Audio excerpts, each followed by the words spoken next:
What's good, YouTube fam? It's your boy Tony, aka the Senator of Chaos and Controversy, and I'm just going to dive right into this. So I've been asked, hey Tony, since you done made a video here recently, what are your thoughts on the Maureen Penny and Jordan Neely situation? Do you think it was racially motivated, this, that, and everything else? As I stated before, we can't look at everything through a racial lens. However, when you see who supports who, it then validates bringing up the issue or the topic of race, okay, and how we see things as being justifiable and how excuses are made when something wrong has occurred, okay. In this country, it is to no surprise, it is no big secret that there has been conflicts between both blacks and whites. When the argument comes up asking the question, is America a racist country? Well, just look at the history that they're trying to erase because it makes white people feel bad. Okay?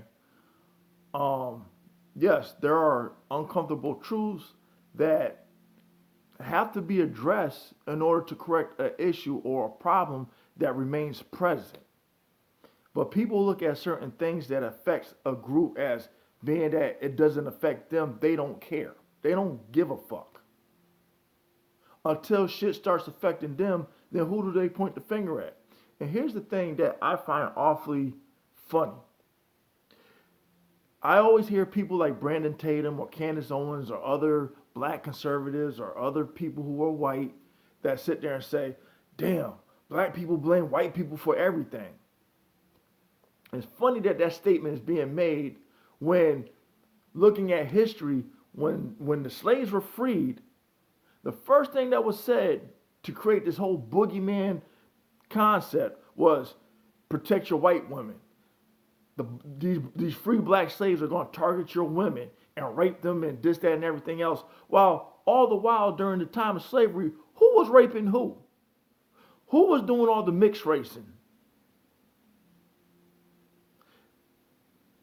Then when it came to, you know, farmers and the black farmers and stuff like that, they wasn't getting, financially compensated.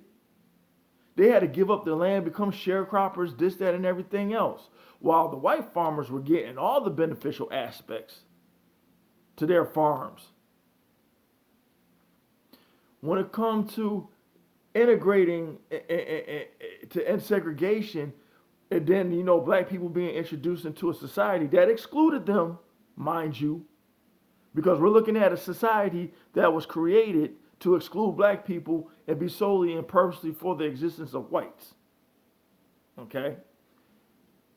When you have black people integrating into the schools, into the job force and stuff like that, it was a threat to white people. So when they fell on hardships, who did they point the finger at and blame? Black people. See, what I find to be funny and ironic, it was okay when white people could terrorize black people, blame black people, and do all sorts of stuff against black people, and we were supposed to be okay with it. We were supposed to turn the other cheek. We were supposed to be also forgiving of the acts that was bestowed upon us. But when white people get a little bit of taste of their own fucking medicine, it becomes a problem. It becomes unbearable. It's, oh, we can't deal with this. Oh, it's reverse racism. It's the white replacement theory. Oh, we can't have too many black people in positions of power. We have to make sure the majority overrules the minority. We got to keep America predominantly white for the most part. We got to have our influences over other groups so that they can entertain anti-black rhetoric. So that some of these groups could become part of this white supremacist ideology. Have Hispanics or Latinos or whatever you want to identify yourselves as being initiated or identifying as being neo-Nazis. And then when we come to the whole argument with CRT, you want to talk about how you don't want your white children to learn about what you did to the black communities. How you went and any families that was integrated into white neighborhoods, how you terrorized them.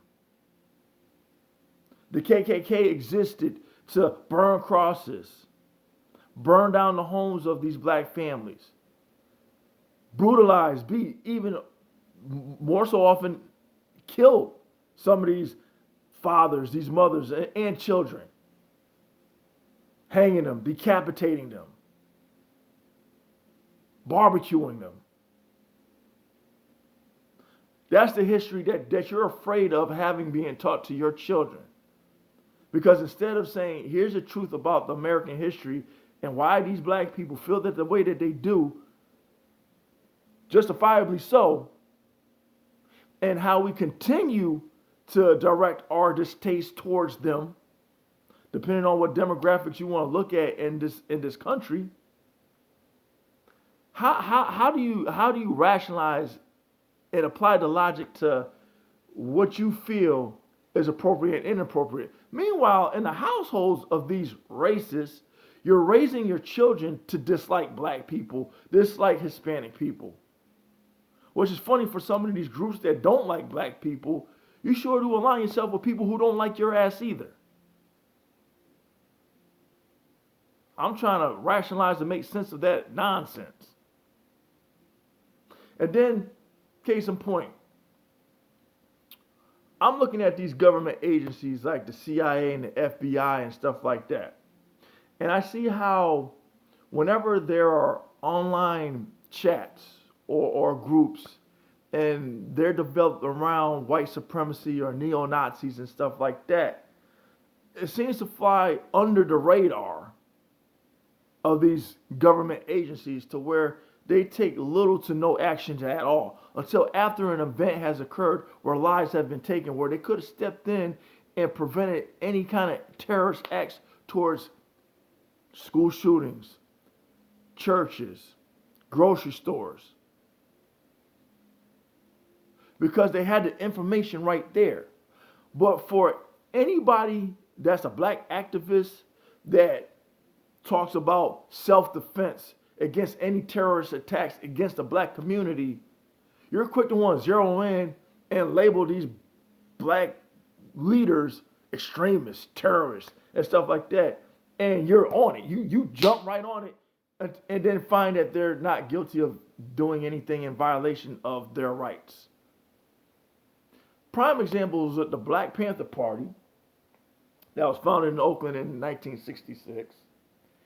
And what they did was when you get these white people who want to talk with such arrogance and condescending tones and entertain this anti-black rhetoric, that the Black Panther Party exercised their Second Amendment, the right to bear arms. That was a problem because, we can't have armed Negroes in a predominant white society. How dare they defend themselves against people like us who go and fuck with them? They had schools where they were educating their kids. They had lunch programs where they were feeding the kids and stuff like that. They did this within the black community. So when you have white people say that the black community don't do shit, you guys had the FBI go in and infiltrate, sabotage, kill, let me put it this way, assassinate the black leaders.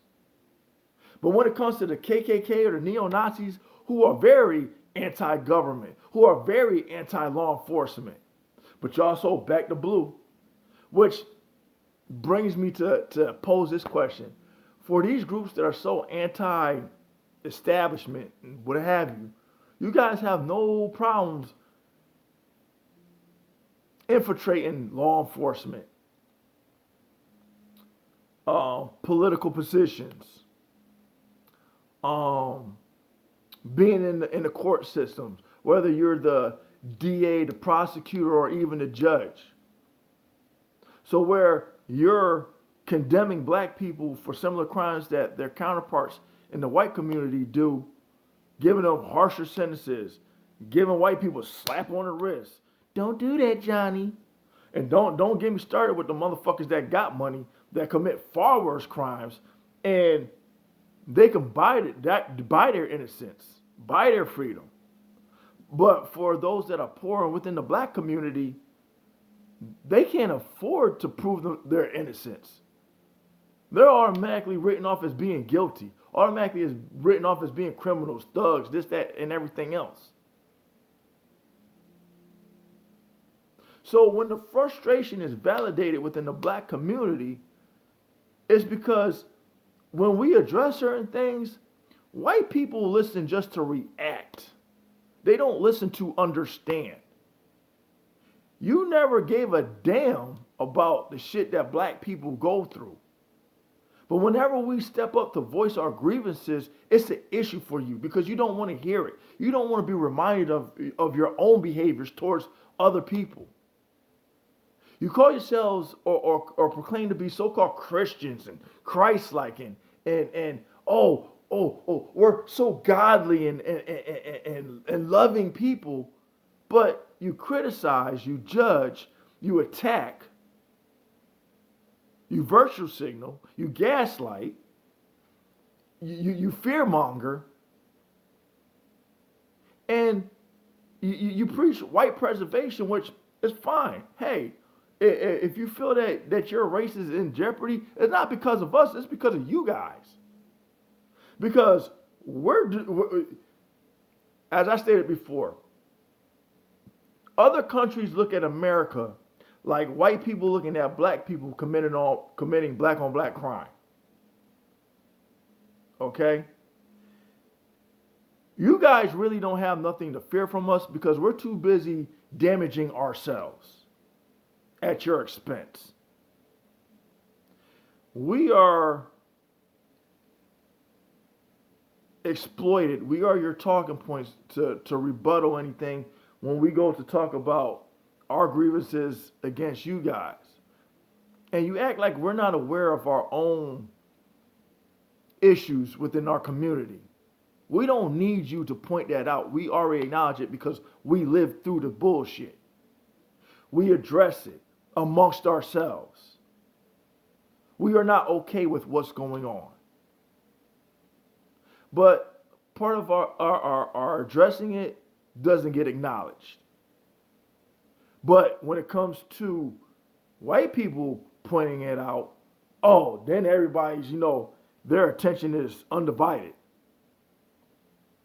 But when you talk about white on white crime, when you talk about the crimes in the white community, nobody wants to listen.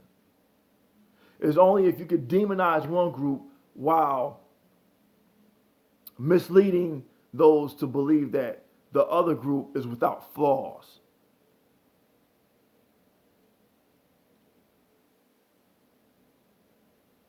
And I know I stand on not generalizing, but how is it that there's no accountability being taken within the white community to shut this shit down? And then if you feel frustrated about something, like, okay, with the Black Lives Matter movement, have it gotten out of control? Have it gotten out of hand? Have it been exploited? I agree with that. But black people are not in their homes forming militias, forming all these anti-white hate groups to say, oh, we're going to go fuck white people up. White people have always and continue to do so with their militia camps spread throughout this fucking country. The military training that they have through the U.S. military, whether it be in the National Guard, the Army, the Marines, the Navy, or what have you, only for some, because I can't say all, but for some to go back to these particular neo-Nazi camps to use what they learn to train these people to go fuck, whether it be blacks, Jews, Hispanics, or whoever they don't like, up, kill, or whatever the case may be. And it's funny how the FBI doesn't even look at that as being something serious, because according to them, That's not the number one threat. You have gun violence that's out of fucking control because the logic behind that is we need more guns to counteract those who have guns, and they don't want to register those who have guns, so they know if a person's how should I say, a candidate that is of sound mind, that is, safe, or considered to be a solid candidate to register to have these guns, but their rights is more important than the lives that they take, which are our children for the most part. Because the answer and the solution to those that are collateral damage, to those that aren't supposed to have guns in their possession, is thoughts and prayers. I'm so sorry that you have suffered this loss, but oh well. My pockets are getting fat. My rights haven't been infringed. And basically their attitude is, fuck them kids. You don't give a fuck. That is the truth. But while we sit there and focus on pointing fingers at the black community, and we want to talk about inner city violence while Chicago's being brought up numerous times by your favorite mouthpiece for white supremacy, Brandon Tatum, it amazes me how when you look at these states and you only look at the fucking city, but you don't look at the surrounding counties that are also a contributing factor that makes up these states. Like, I'm 2 hours away from Chicago, but you have other towns.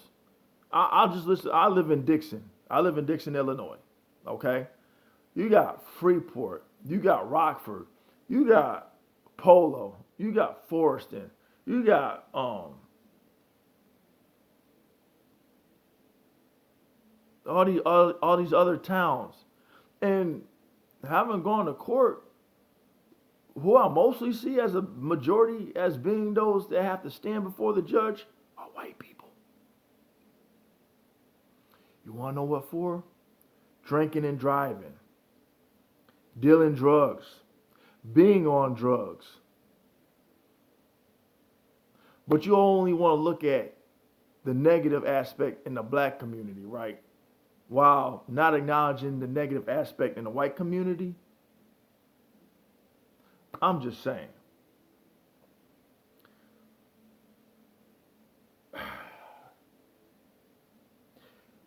Another person that was brought to my attention was Jack Textra. What is his name?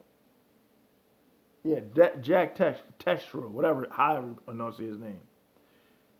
He is the U.S. Air Force National Guard. He's 21 and have been arrested for leaking sensitive documents. He also, as I stated before, is one of these individuals that entertain anti-black rhetoric, goes on a racial tirade, and have threatened violence. So when we want to talk about people threatening violence, but you worried about a homeless person on a fucking subway. All right. I'm going to leave you on that note. And with that being said, until next time, until next video, please like, share, and subscribe.